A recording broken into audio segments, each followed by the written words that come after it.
Today's video, Explore Copenhagen, a traveler's guide. We are Lisa and Greg, an American couple living abroad in Spain. If you're curious about the crazy, funny, and surprising differences between the US and Europe, you came to the right place. And we are on our way to 10,000 subscribers, so go ahead and hit the subscribe button. I mean, why not? Just come along for the ride is what I'm trying to say. Okay. All right. This is Nordic Adam. We will definitely include a link in the description so you can go and show them some love. Yeah, I wanted to introduce Denmark, and see what's going on up there.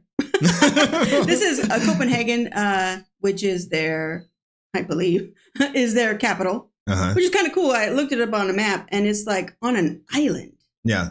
And I don't know if he's going to talk about, he may not talk about, like, how do you guys get there? Like, is it all just big, gigantic bridges? Because it looked kind of long. Right. Some of the bridges could have been potentially really long. But yeah, our first introduction to Denmark. All right. Let's see what we can see. Okay. When you visit a new place like Copenhagen, there's this balance of wanting to see all the famous tourist attractions, but also finding the hidden gems and trying to see the city a bit like a local. So I think the best of both worlds is to ask a local friend, if you had to show someone around the city for a few days, where would you take them? And I'm going to be that friend for you. My name is Adam, and I like to travel and make videos. And today I'm going to show you how to travel Copenhagen like a local.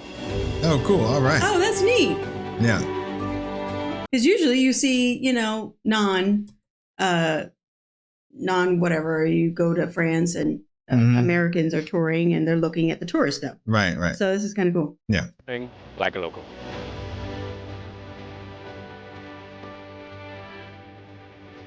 Oh my God. Copenhagen is the capital of Denmark and is home to around 650,000 people. And the first travel tip I'll give you today is about when you should visit. If you can, aim for May through September. Copenhagen is just a completely different city during the warmer months. And I'll be honest, the city can be a bit sad, gray, and cold the rest of the year. But I also think that's part of what makes those few... Super interesting that they're like laying out on the pier. Yeah. Yeah. Maybe they don't have typical beaches. Maybe like in some parts of California, there's no beaches. There's just rock. That's true. That's true. Yeah. So they have to go on the piers. That's true. Cold the rest of the year. But I also think that's part of what makes those few warm months extra special here. Yeah. As we've been in the cold darkness for so many months. Now, December can also be quite nice, though, if you're looking for a beautiful Christmas vibe. Oh, okay. Pretty much everyone here speaks great English, and you can pay with your credit card everywhere. No real need to take out any cash. Now, you probably rent a bicycle. It's the way to get around in Copenhagen.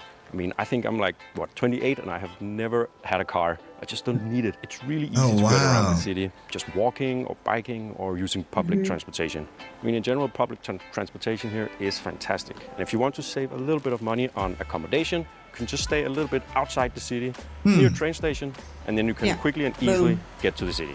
So Exactly. Things a bit like the locals do, so renting a bike it is, but just make sure you read up on the rules and how to actually drive a bike here in Copenhagen, because us locals, we hate when tourists stop in the middle of the street because they see something amazing or just get lost. So the first place we'll bike today is located in... And there's an office chair. But it's out for trash. I think that's pretty interesting.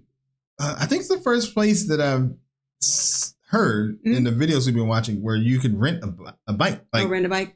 Like the plan normally is to rent a place to stay and a car. But we can rent a place to stay and a bike. And you just need a bike. Oh man, that would be awesome. I would love to do that. Oh heck yeah. That's like a local. Frederikshavn. And Frederikshavn is actually its own municipality within the city of Copenhagen. But we'll start here because this is where I live. But it's also just such a nice area, and I don't think that too many tourists actually come here, as there are not really that many of the well-known tourist attractions here. So first we'll head to Frederiksberg Garden. A lot of locals, including myself, come here for a walk, a run, or just to sit and hang out with friends. It's also located right next to the zoo.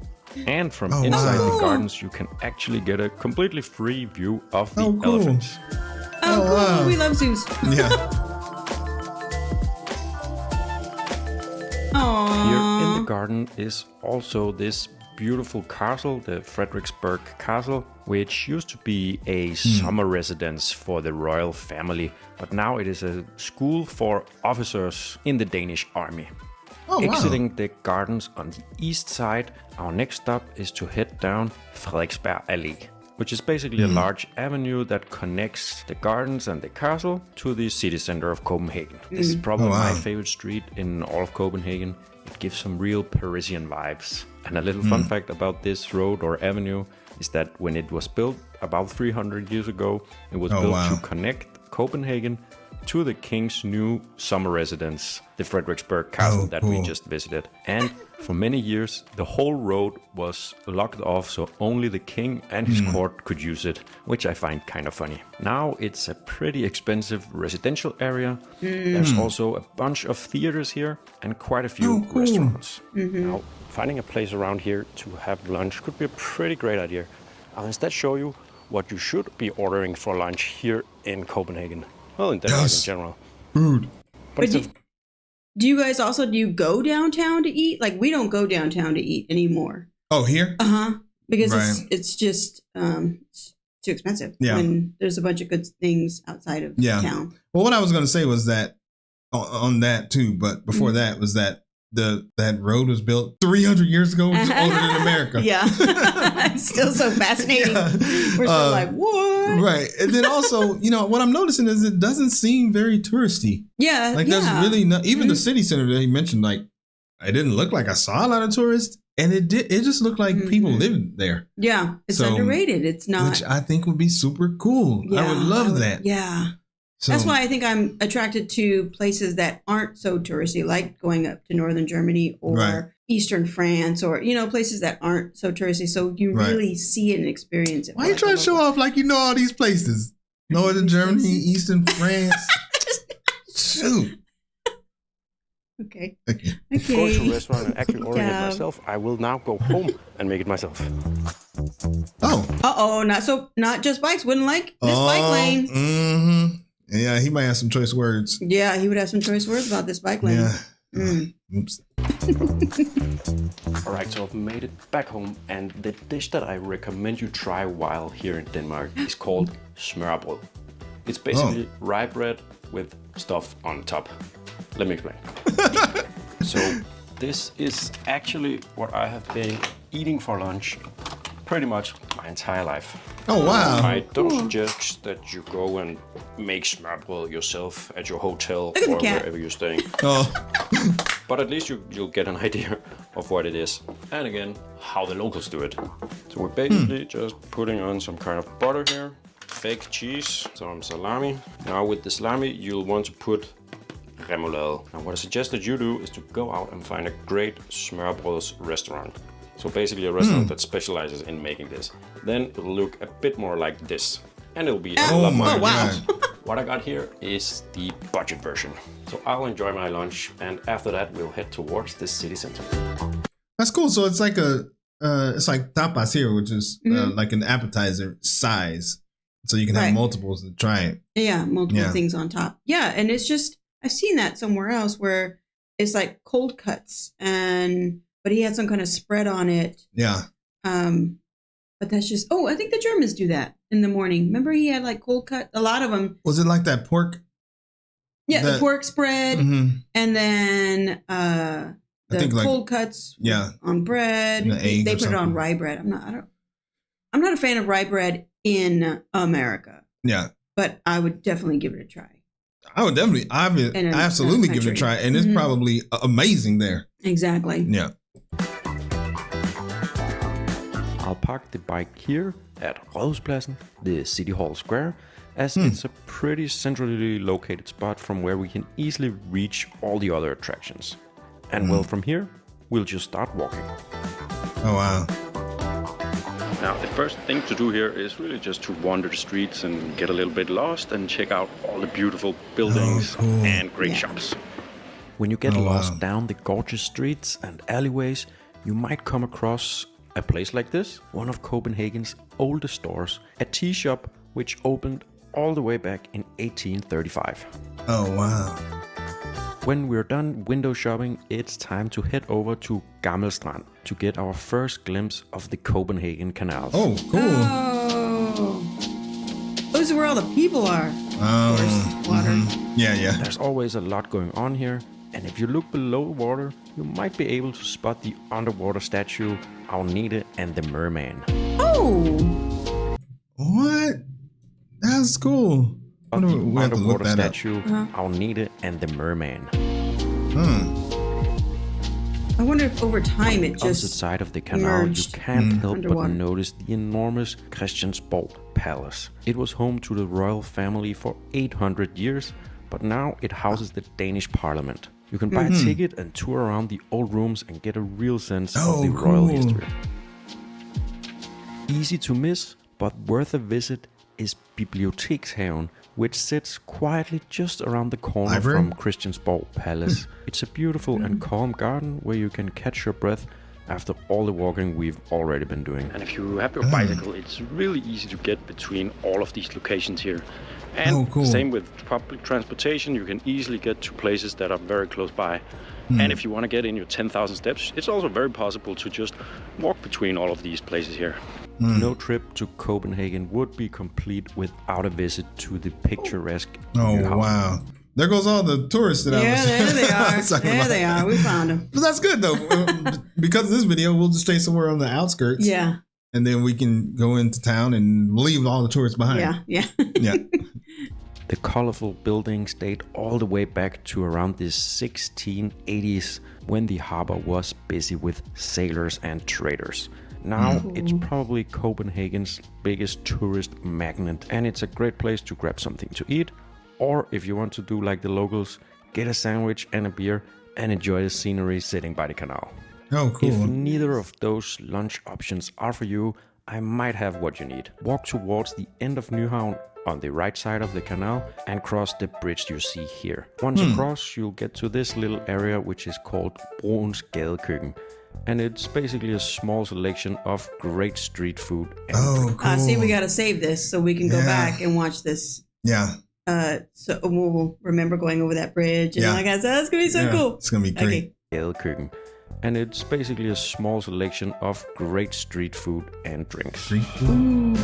Next, we'll head over to Ophelia Place, which is another great place to just chill out with a drink and relax. Oh, wow. It offers a great view of the Royal Danish Opera House.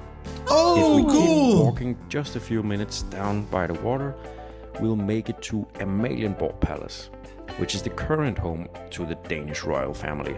One of the cool things to see here is the changing of the royal guard, which happens every day at around 11:30 or 12 a.m. Oh, cool. Okay. Just behind Amalienborg sits the gorgeous Marmorkirken, the marble church. It's a beautiful church, and you can freely enter and see the just as beautiful insides. Oh, wow. Now from here, we love going into the that churches and far seeing away the from music. the Little Mermaid, which, to be honest, I think is quite underwhelming.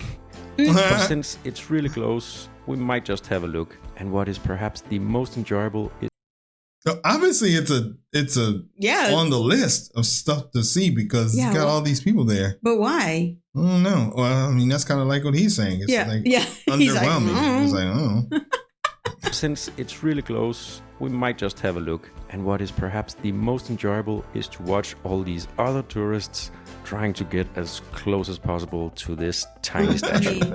But it is worth coming out this way because just around the corner from the Little Mermaid, we can head into Castellet, or the Citadel. It's an old fortress that was a part of Copenhagen's defenses, and now it houses military personnel and is freely open to the public to enjoy the scenery and walk the banks. There's a lot of walking. Yeah, there's a lot of I walking. could totally see this. And bikes and everything. I might lose a couple pounds. Yeah. That'd be good. Yeah, that would be good. Yeah. Public to enjoy the scenery and walk the banks. Not far from Castellet, we'll find Nyboder. These rows of old yellow houses are pretty beautiful, and they were constructed to house the Danish Navy and Army, and well, still to this day, do just that. Oh, really? That's what I'm noticing. There's a lot of like military housing and barracks and all of that here. I wonder why. Don't know. Yeah, why? Yeah, don't know. Yeah. The Danish Navy and Army, and well, still to this day, do just that. And it's still there, which is interesting. And you can go there as a civilian. Yeah, I mean, I guess they picked Copenhagen as their military base, where there's a base. Yeah. Because, there's bases all throughout America. Right. Yeah. And I don't know. I guess this is where one of their bases are. I don't know if they have multiple or this is their only one. Yeah. I don't know. I know he's listed multiple like barracks and places that people stay. So our next stop is Kongens Have, the King's Garden, the oldest royal gardens in Denmark. That almost sounded Asian. Yeah. Like because he's Kong. How he said it. Yeah. Kongens Have, the King's Garden, the oldest royal gardens in Denmark, laid out in the 1600s, is now a pretty popular place for a picnic. But is that Danish music? I don't know. I love that music. That'd be great. We are here to check out Rosenborg Castle, which sits right beside it. You can enter the castle, which has a beautiful museum and is also home to the Danish crown jewels. Oh, wow. Right, I am getting hungry again, and this time we can go over and check out Torvehallerne. The best way I can describe this place is fancy street food, but you can also buy a lot of high quality foods and ingredients if you're looking to do a little cooking yourself. Not too far from here is the very creatively named The Lakes. They have an interesting history with being basically a moat around the city of Copenhagen, and they have also been used as water reservoirs for drinking water. Now though, it's a place where people come to have a walk or a run or just to hang out, and it's a lovely place to sit and just people watch. Oh, cool. If you are in Copenhagen and the weather is nice, hang out by the canals. This particular spot is called Kelva, and it always has a great vibe. Oh, wow. They're not getting in the water, though. Or there's nobody in the water. Is it safe? Is it? Maybe you don't go there to get in the water. Yeah, I mean, it's just people just kind of chilling, hanging out, chilling. I mean, they're on chairs or just laying there. Yeah, that's great. And you but basically they're not in the water. are going to people watch, which is our favorite pastime. Yeah, we do like we do like doing that. Yeah. Another activity which is practically a must-do in Copenhagen is touring the canals by boat.